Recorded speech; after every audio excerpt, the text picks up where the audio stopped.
ভুয়ো ইডি অফিসারকে তো পূর্ব বর্ধমানের কালনায় আপনারা দেখলেন কি অবস্থা। গাইঘাটায় দেখুন এবার গ্রেফতার ভুয়ো পুলিশ। 1 বছর ধরে পুলিশ সেজে প্রতারণা চলছিল। সোশ্যাল মিডিয়ায় পুলিশের পোশাকে ছবিও পোস্ট করা হয়েছিল। নিজেকে কনস্টেবল বলেও পরিচয় দিত এই কীর্তিমান। শেষমেশ গাইঘাটা থানার জালে যুবক।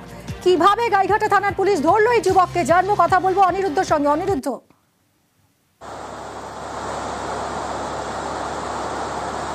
দেখো মিমি, উত্তর 24 পরগনার গাইঘাটা থানার পুলিশ, তাদের কাছে স্থানীয় সূত্র থেকে খবর এসেছিল যে গাইঘাটার শিমুলপুরের চৌরঙ্গীর বাসিন্দা এই অঙ্কিত ঘোষ, সে পুলিশ ড্রেস পরে বিভিন্ন সময় বাড়ি থেকে পুলিশের কনস্টেবলের পরিচয় দেয়, বাড়ি থেকে বেরোয় এবং স্থানীয় সাধারণ মানুষও জানে যে সে পুলিশের চাকরি করে, সেরকমই বাড়ি থেকে বেরোয়। এবং স্থানীয় সূত্র থেকেই পুলিশ খবর পেয়েছিল যে এই অঙ্কিত ঘোষ আসল পুলিশ না নকল পুলিশ, তাদের মধ্যে সন্দেহ জেগেছিল।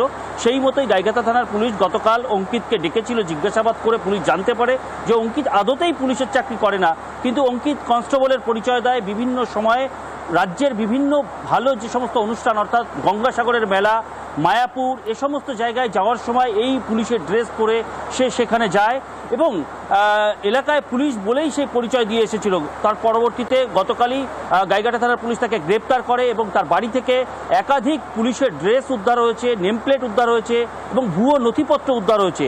পরিবারের পক্ষ থেকে কিন্তু জানিয়েছে যে এই অঙ্কিত পুলিশের চাকরির পরীক্ষা দিয়েছিল, পরবর্তীতে জানিয়েছিল পুলিশের চাকরি পেয়েছে, ভবানী ভবনে কর্মরত, তেমন কিন্তু জানতো পরিবারের সদস্যরা। কিন্তু এরকম ভুয়ো পুলিশ হিসাবে গ্রেপ্তার হতে ছেলের যে কীর্তি সেটা জানার পরে কিন্তু বাবা রীতিমতন হতবাক এবং পুলিশ তদন্ত করে দেখছে যে এই অঙ্কিত আরো অন্য কোনো জায়গায় গিয়ে এই পুলিশ পরিচয় দিয়ে তোলাবাজি করেছে কিনা, সে বিষয়ে রয়েছে কিনা। অনেক ধন্যবাদ অনিরুদ্ধ। ছেলে পুলিশের পোশাক পরে ঘুরে বেড়াতো, আপনারা জানতেন না? বাড়ি থেকে তো পোশাক দেখা যাচ্ছে। আমি এখন কোনো কথা বলতে চাই না। আপনার দেওয়া পরীক্ষা কি দিয়েছিল জানেন? হ্যাঁ, পরীক্ষা দিয়েছে, পাস করেছিল। পাস করেছিল কেন সেটা আমি কি করে জানবো? রেজাল্ট তো আর আমরা দেখিনি, রেজাল্ট সে দেখেছে। ছেলে কি বলতো, আপনাদের কি বলতো? হ্যাঁ, আমি পাস করেছি। পুলিশ বলছে যে ভুয়ো। কতদিন আগে ছেলে চাকরি পেয়েছে বলে আপনাদের জানিয়েছে? আজকে 1-1.5 বছর হয়ে গেল। কোথায় চাকরি করতে বলতো? ও তো বলতো বিকাশ ভবনের ডিউটিতে আছে।